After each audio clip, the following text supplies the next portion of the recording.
kembali ke Master of Ceremony. Silakan. Terima kasih. Terima kasih Dr. Nahyun. Baik, Bapak Ibu peserta, kita akan masuk ke sharing session.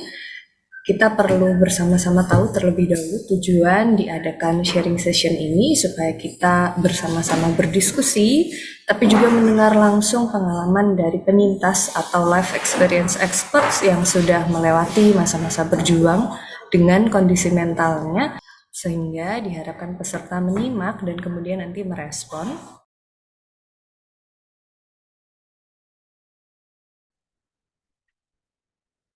Oke, selamat sore ya. Apakah suara saya terdengar? Ya, selamat sore. Senang untuk bisa berada di webinar kali ini. Jadi mungkin perkenalan dulu, saya Richard. Saya salah satu tenaga kesehatan yang saat ini sedang melayani masyarakat di pedalaman Papua. Em, Mungkin jika ada pertanyaan ataupun apa yang ingin ditanyakan, silakan langsung aja sambil di mana pada kesempatan kali ini saya akan mungkin bisa membagikan cerita yang pernah saya alami saat saya sedang berjuang dengan kesehatan mental dan bagaimana saya bisa untuk melewati masa-masa tersebut hingga bisa berada pada situasi saat ini. Itu tahun 2016 ya. Jadi sekitar udah berapa tahun lalu nih. Jadi mulainya dari ketika saya menderita depresif mayor. Nah, waktu itu saya masih bersekolah di suatu sekolah kesehatan dan sebagaimana mahasiswa, saya memiliki banyak kendala dalam mengakses untuk kesehatan mental itu sendiri.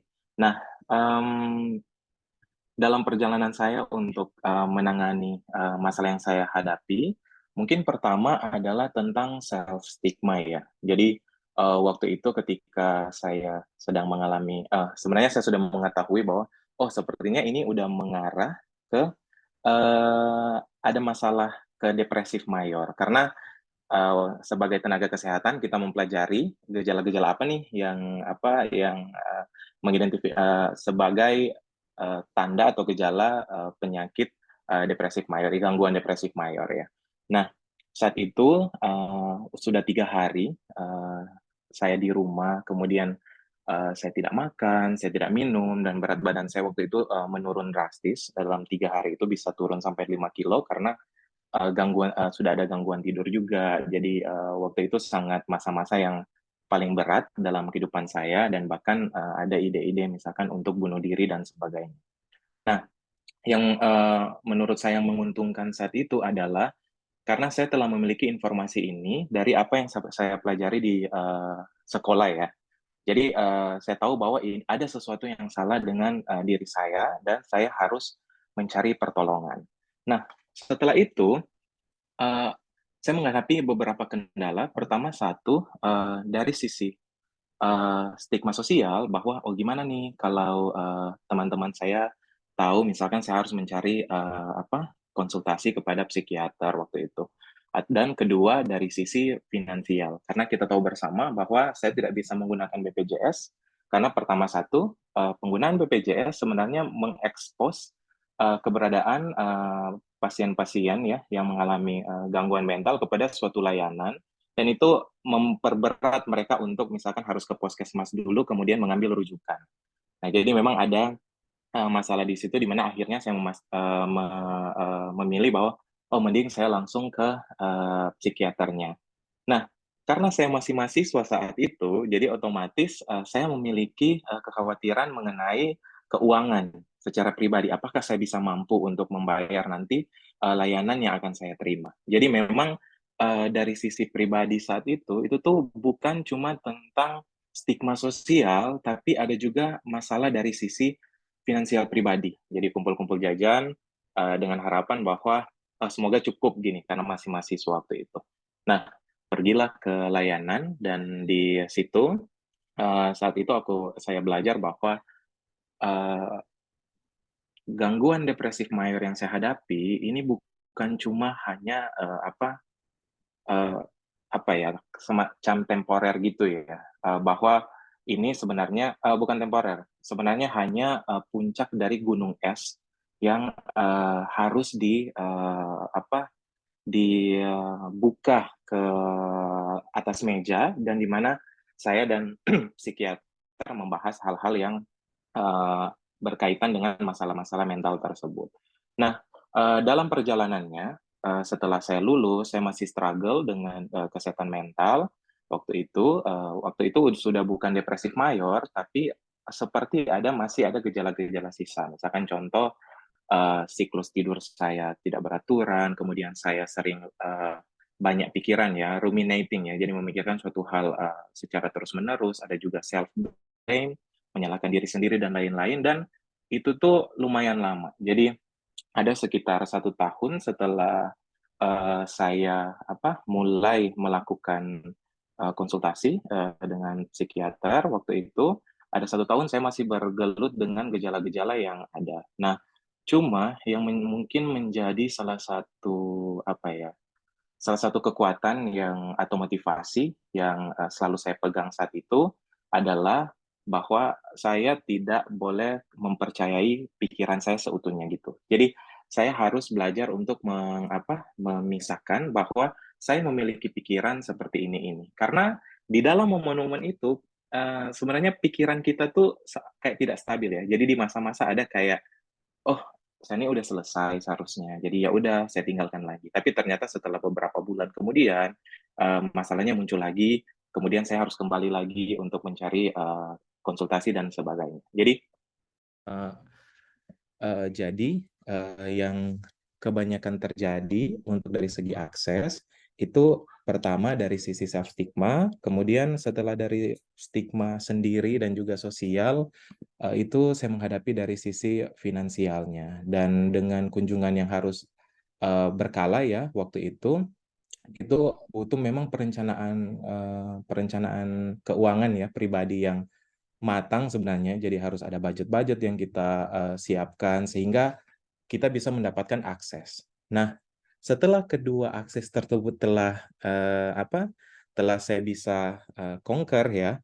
Nah, akhirnya ada akses ketiga, di mana karena pekerjaan saya akhirnya saya berpindah tempat dan di tempat itu belum ada psikiaternya. Jadi udah masalah geografis jadinya. Setelah udah menangani 2 akses yang tadi, ternyata masalahnya jadi masalah gimana untuk mengakses. Dan saya waktu itu intens dengan salah satu psikiater, gimana untuk, walaupun sudah tidak ada gejala, saya tetap melanjutkan dengan psikoterapi. Karena setelah, yang saya tahu saat saya mengidap, kemarin, depresif mayor tersebut, banyak hal yang perlu, saya, explore mengenai diri saya, sehingga beban-beban atau bagasi-bagasi saya, itu semakin berkurang dalam, perjalanan hidup saya. Nah, akhirnya saya pernah mencoba untuk, telemedicine ya, waktu itu jadi via Zoom dan, memang keterbatasannya adalah sulit karena untuk konsultasi kejiwaan sebaiknya, orang dengan orang ya, di dalam suatu ruangan itu ada banyak, mungkin bahasa tubuh ataupun atmosfer ataupun, yang, terjadi dalam suatu sesi yang, lebih baik terjadi, eee, apa dalam kondisi orang per orang. Jadi saya akhirnya mengkalkulasi lagi dari sisi budget dan sebagainya, kemudian, memutuskan untuk bahwa saya harus memprioritaskan kesehatan mental saya dan gimana saya bisa mengakses ini. Jadi ada banyak strategi-strategi yang harus dilaksanakan juga oleh, sebenarnya kalau kulihat ya sekarang dari sisi pasien, gimana untuk bisa mengakses. Jadi sangat disayangkan bahwa layanan kita itu masih, cukup berat dan belum terakses dan ada banyak sebenarnya, penghalang-penghalang untuk seseorang itu bisa mengakses ke layanan, kesehatan jiwa. Nah, mungkin yang sering saya lihat ya dan juga sering saya alami adalah ketika masa, misalkan depresif mayornya udah selesai, kita tuh udah menganggap bahwa oh udah kok depresif mania udah selesai, jadi ngapain lagi aku ke psikiater misalnya. Padahal ternyata ketika, masa gangguannya udah selesai, kita udah mengalami remisi dan sebagainya, itu sebenarnya masa yang paling tepat untuk kita untuk apa namanya, mengeksplor sebenarnya apa nih yang menjadi akar masalahnya, apa nih sebenarnya yang ada di dalam core, kita, dalam inti pribadi kita yang menyebabkan kita tuh bisa jatuh ke dalam, masalah, kesehatan mental. Jadi, di momen-momen itu saya belajar bahwa malah ketika kita stabil dan kita mempunyai masalah kesehatan mental sebelumnya, itu adalah momen yang paling penting untuk di mana kita tetap selalu mengakses, layanan kesehatan mental. Jadi, sumber daya yang kita butuhkan untuk mengakses pada momen-momen tersebut memang sangat penting sebenarnya. Jadi bukan hanya saat kita tuh merasa memang betul-betul kita tuh terganggu, tapi di momen ketika kita tidak terganggu, itu sebenarnya momen di mana healing journey-nya mulai gitu menurut saya. Nah, eee, dalam perjalanan atau bagaimana saya, overcome dari mental struggling ini, itu saya ibaratkan seperti saya tuh menaiki pesawat. Jadi semua orang memiliki bagasinya, ada yang bagasinya besar, ada juga yang sangat beruntung karena, lingkungan di mana dia tumbuh, dia tuh hanya mungkin bawa bagasi-bagasi kecil.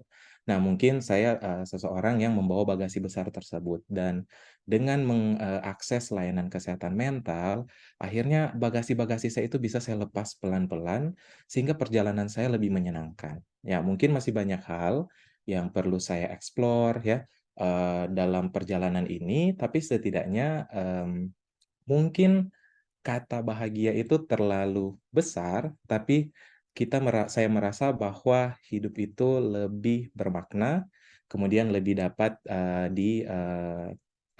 dipikul ya kalau mau dibilang.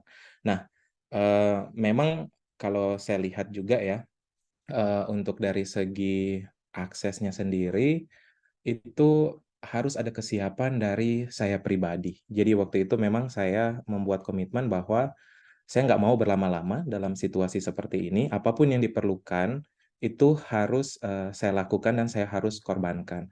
Salah satunya adalah ego, karena kebanyakan kita tuh nggak mau mengeluarkan istilahnya kayak gini, saya dengan psikiater di depan meja, kemudian ini ada kaleng berisi cacing, semua cacing-cacing saya gitu, terus ditumpahkan gitu. Jadi kadang-kadang sebenarnya banyak orang tuh nggak siap untuk sampai komplit, sampai, selesai perjalanan, kesehatan mentalnya karena dia nggak siap untuk membuka kaleng-kaleng kotor tersebut. Bahwa dia itu nggak siap untuk, "Ini nih, kotor-kotor yang saya punya ini nih." Karena kalau kita nggak mau membuka itu, akan lama juga prosesnya. Jadi dari segi sumber daya, kita juga akan banyak, membutuhkan sumber daya. Tapi ketika kita bisa melihat sebenarnya apa sih yang, saya inginkan saya sampai datang, misalkan mengeluarkan sumber daya saya untuk, mengakses kesehatan mental dan kenapa ketika menjalaninya saya setengah-setengah. Jadi mungkin kepada peserta-peserta yang ada yang memiliki cerita seperti saya, ya, selain bukan cuma tentang bagaimana sistem itu mendukung layanan akses terhadap layanan kesehatan mental, tapi dari sisi pengguna layanan seperti misalkan saya, itu kita juga harus siap bahwa mengenai kesehatan jiwa, itu seperti kita kayak telanjang gitu. Jadi kayak harus memang betul-betul membuka diri bahwa inilah saya dan ini yang ada pada saya, baik sisi baiknya maupun yang buruknya, yang kotor-kotornya, ataupun banyak rahasia-rahasia yang kita tuh nggak bisa bagi dengan orang lain, kita tuh harus siap.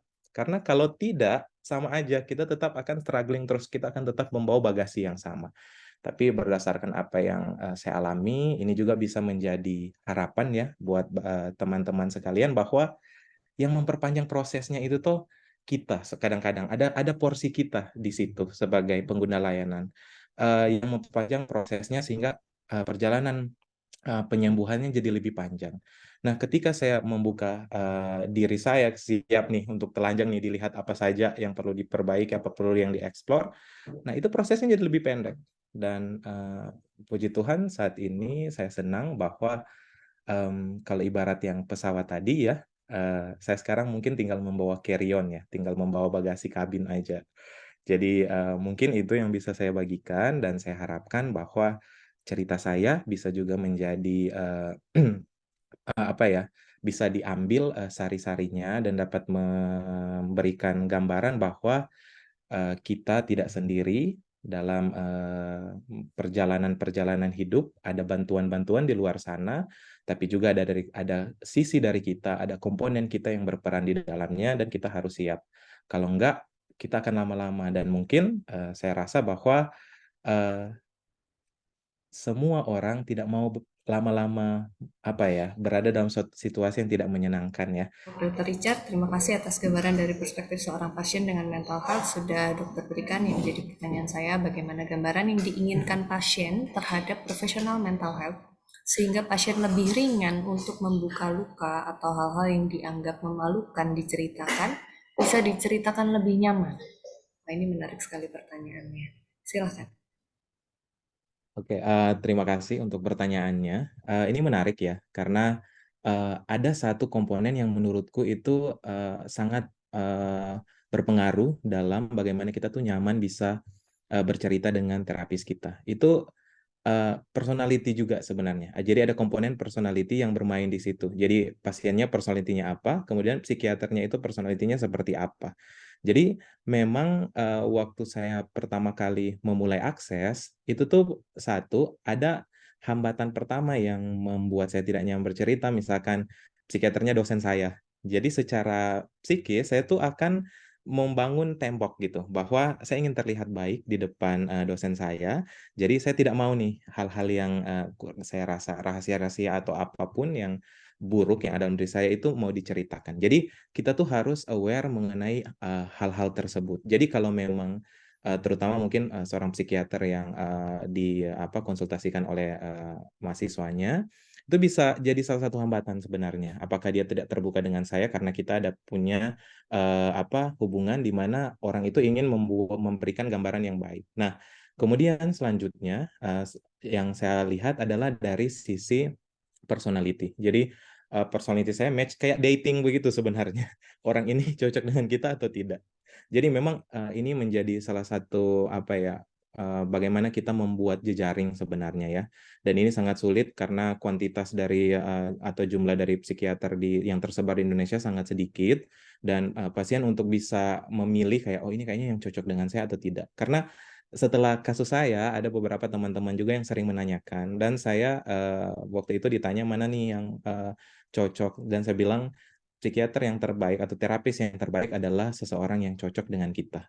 Mau psikolog ataupun psikiater, itu yang cocok dengan kita. Karena kalau tidak cocok dengan kita, akan ada banyak hal-hal yang berkaitan dengan interpersonal relationship. Nah, itu yang komponen yang kadang-kadang kita nggak lihat. Nah, kemudian yang kedua, kalau misalkan yang saya perhatikan mungkin kebanyakan kalau di sini kan minta gambaran ya, mungkin komunikasi nonverbal. Mungkin ini yang aku perhatikan menjadi salah satu komponen yang sangat kadang-kadang ini juga bukan cuma di mental health tapi di health service yang lain ya. Jadi kadang-kadang komunikasi nonverbal kita bagaimana membuat pasien tersebut nyaman, membuat pasien tersebut tidak merasa dijudge itu sangat penting untuk dari sisi pasiennya. Nah, mungkin kalau dari saya itu ya, karena ini kan ditanya yang nyamannya gimana. Jadi memang ada beberapa komponen yang saya lihat paling besar. Pertama, kecocokan itu tadi. Pertama satu, hubungan kalau dia punya hubungan profesional dengan psikiater tersebut itu bisa jadi menjadi penghambat malah untuk si pasiennya karena dia mau selalu memperlihatkan yang baik-baik dari sisi dia. Kemudian yang kedua dari personality match. Jadi kadang-kadang mungkin karena saya berpindah-pindah tempat, jadi saya ke psikiater A, psikiater B, saya lihat oh mereka psikiater A bukan tidak bagus, tapi hanya personality kita aja yang nggak match misalnya. Karena kan di psikoterapi kita banyak dengan bercerita. Saya juga pernah ke psikolog misalnya, dan saya melihat bahwa di antara psikolog juga sama. Jadi komponennya sama, yaitu ada komponen personality-nya gitu. Jadi mungkin itu yang bisa kita pikirkan. Dan yang berikutnya mungkin yang komponen komunikasi nonverbalnya. Mungkin itu yang bisa saya sampaikan dari kasus saya. Terima kasih. Baik, terima kasih. Sharing session berakhir. Saya ucapkan terima kasih yang akan disampaikan oleh Sekretaris PDSKJI Cabang Manado, Dr. Iren S.C. Rusdi, spesialis kedokteran jiwa, dipersilakan.